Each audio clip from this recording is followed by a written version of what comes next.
After catching my husband cheating, I pretended to forgive him. But every time he kissed me, I thought about his betrayal.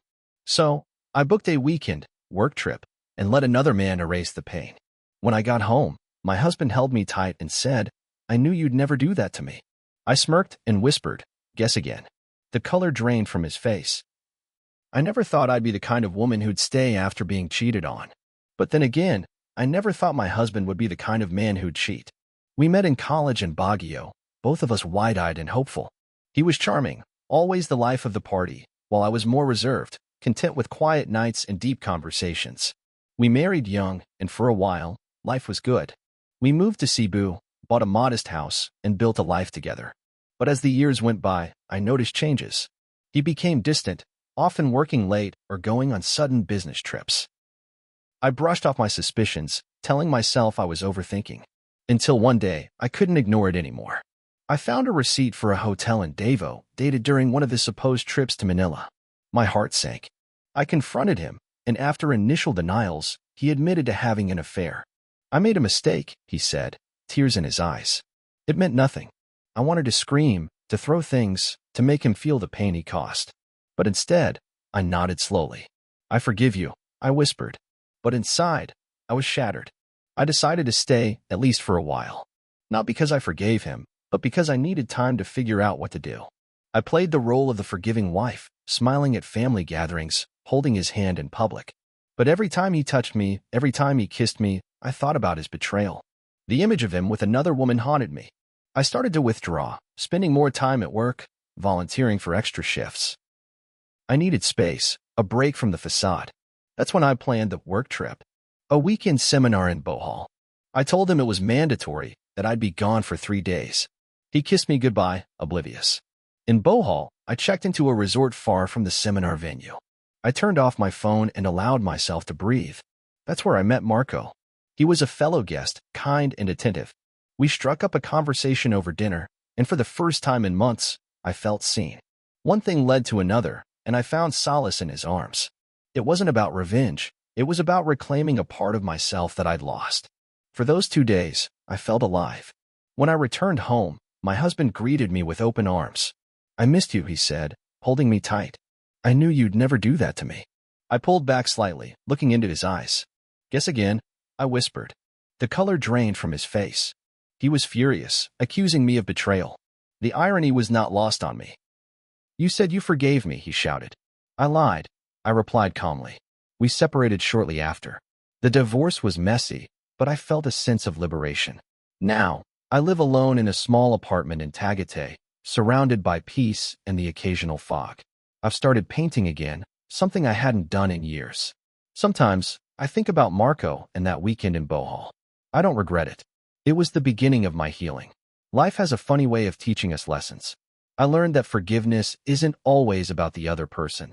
Sometimes, it's about freeing yourself. And while I wouldn't wish the pain I went through on anyone, I emerged stronger, wiser, and more in tune with myself. To anyone going through a similar situation, trust your instincts, value your worth, and remember that it's okay to walk away. Because sometimes, the best revenge is living well. After I told him those 2 words, "Guess again," he stared at me like I had grown horns. I didn't flinch. I didn't look away. He kept holding me for a few more seconds, like maybe I was joking. Like maybe I'd smile and say, "Just kidding." But I didn't. He dropped his arms and stepped back. His mouth opened, but no words came out. Then the questions came, one after another. "You what? When? Who?" I didn't answer right away. I watched him panic.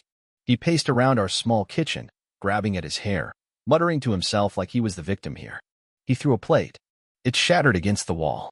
I didn't flinch. "You said you forgave me." "I lied," I said again, quieter this time, but still clear. He walked up close, his hands clenched. I saw something in his eyes that I hadn't seen before. Not sadness. Not guilt. Rage. I stepped back. He noticed. His fist slowly loosened, but the damage was already done. I saw the real him for a second, and it made my stomach turn. For days after, he tried every trick. At first, he was angry, blamed me, told me I was worse than him because I planned it, because I crossed a line, because I didn't just make a mistake, I made a choice. Then came the guilt trip. You threw away our marriage for a stranger? You knew how hard I've been working for us. After all these years, you throw me away like trash? I didn't respond. I stayed quiet, packed a small bag, and slept on the couch. He cried one night, loudly, almost like he wanted me to hear. Then came the calm, the dangerous calm. He started being nice, cooking breakfast, leaving notes, asking about my day, like nothing happened. Let's fix this, he said one night. Let's go away. Restart. I stared at him. There he was again, rewriting history, making me the villain so he could play the hero. I said nothing, but inside I was boiling. A week later, I got a message on Facebook from a woman named Tina. I didn't know her. She said she was sorry to bother me, but thought I deserved to know the truth. Turns out, my husband didn't cheat just once. The woman in Davo wasn't some one-time fling. There had been others, at least 2 she knew of. One of them lasted almost a year. One of them had even come to our house when I was at work. Our house. Our bedroom. Tina had seen him again recently. That's when she realized we were still married. She thought we had already separated. He told her I was crazy and controlling, that I cheated on him, that I was the one who couldn't be trusted. I felt sick. Everything I thought I knew. A lie. Every apology. Fake. He wasn't sorry. He was only sorry he got caught. I confronted him. I told him everything Tina said. He didn't deny it. So what? We were having problems. You weren't there for me. That's when I snapped. I screamed. I don't remember exactly what I said, but it was loud and ugly, and everything I had been holding in for years came pouring out. I told him he was a liar, a coward, and the worst mistake of my life. I told him I wished I had never married him, that he took the best years of my life and threw them away like garbage. And then I left. For real this time. I drove all night to my sister's house in Iloilo. I didn't call first. I just showed up at 3 a.m., crying like I hadn't cried in years. She let me in without a word. 3 days later, he showed up. He brought flowers. My favorite, white tulips. I didn't open the door. I watched from the kitchen window as he stood outside, knocked a few times, then just waited. It was raining. He waited for almost an hour. Then he left. He came again the next day, and the next. Then he left a letter. A real one, handwritten. In it, he said he was sorry. Not just for cheating. For everything. For all the years he made me feel small. For gaslighting me. For choosing lies over love. He said he still loved me. That he would wait. That he wouldn't stop trying. I burned the letter. And that should have been the end. But it wasn't. Because a few weeks later, I got a call from a lawyer. A woman was filing for child support, and she named my husband as the father. When the lawyer called, I thought it was a prank. I even laughed at first. But he was serious. A woman named Selena, 28 years old, was suing my husband for child support. The baby was 2 months old. A boy. And apparently, my husband had signed the birth certificate. My knees almost gave out. I hung up and sat on the floor for over an hour. My mind couldn't process it. A baby. He had a baby. While we were still married. While I was still sleeping next to him every night, believing his lies. I didn't cry. I was too far past crying. That night, I called him. First time I'd spoken to him since I left. Is it true? I asked. He was quiet. Yes. I didn't yell. I didn't scream. I just let the silence sit there. Heavy. Dirty. Final. He begged to explain. Said Selena was a mistake. Said she told him she was on birth control. Said he wasn't ready to be a father. That he didn't love her. That he didn't even want the kid. But you signed the certificate, I said. Silence again. He came clean. He'd been seeing her while he was still with me. Off and on. Met her during one of his business trips in Makati. It was fun at first. She was young. Exciting. Flirty. Made him feel wanted. When she got pregnant, he panicked. She threatened to expose everything. So he agreed to sign to help with hospital bills to keep her quiet. He swore he never meant to build a second family. But that wasn't the worst part. The worst part was when he said, I was going to tell you. I just didn't want to lose you. I hung up. He didn't care about losing me. He cared about losing control. A week later, I got a message. From Selena. I wasn't going to read it. But curiosity won. She wasn't rude. She didn't blame me. She just wanted me to know her side. She said he lied to her too. Told her we were already separated. That I was the bitter ex who couldn't move on. That he was just waiting for the paperwork. He'd visit her twice a week, take her out to restaurants, stay overnight sometimes. She thought they had a future. She only found out the truth when she saw our anniversary photo on his Facebook. He forgot to untag himself. She confronted him. He told her to stay quiet, or she'd regret it. Then he disappeared, stopped answering calls, blocked her. That's when she lawyered up. And here's the kicker. Selena wasn't the only one. Another woman had also reached out to her. Different city. Same story. She hadn't come forward publicly yet, but she had screenshots, gifts, everything. This man wasn't just a cheater. He was a serial manipulator. The pieces fell into place. All those work trips, they weren't random. He had a schedule. Mondays and Tuesdays were late nights at the office. Wednesdays he was at the gym. Fridays? Team building. Every one of those nights had a woman attached to it. I started getting messages from others. Women he'd slept with. Women he ghosted. One of them even sent a picture of him asleep in her bed on our wedding anniversary. He had a whole second phone, a prepaid one he kept in his car's spare tire compartment. That's how he managed everything. Different numbers, fake names. He even had a Telegram group where he talked to some of them at once. Sick. And the baby? Selena's son? Not even the first. One of the women miscarried a year before. She never told him. I didn't respond to any more of his messages. I didn't argue. I didn't threaten him. I didn't even scream. I just vanished. That's when he started to spiral. He called my sister's landline at midnight, crying. He sent flowers again. Dozens. I threw them in the trash. He wrote long emails. Told me he was getting therapy. That he'd changed. That he saw the light. I ignored everyone. Then he showed up at my work. He waited in the parking lot. Asked me to just talk. I didn't. I called security. They escorted him out. 2 days later, I found a note taped to my car. I'll fix this. You'll see. We're not done. That night, I didn't sleep. I kept checking the door, the windows, even the locks. Then I remembered something. He had a copy of my apartment key. I forgot to change the locks after I moved in. I stayed up, watching the door. At 2:14 a.m., I heard footsteps in the hallway. Then silence. Then a soft knock. I didn't answer. After a minute, they went away. Next morning, I changed the locks.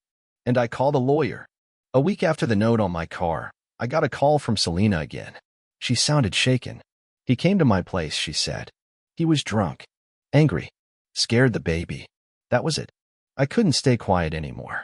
I called my lawyer and asked if we could set a formal meeting. I wanted it all in the open. No more texts, no more hallway visits, no more late-night notes.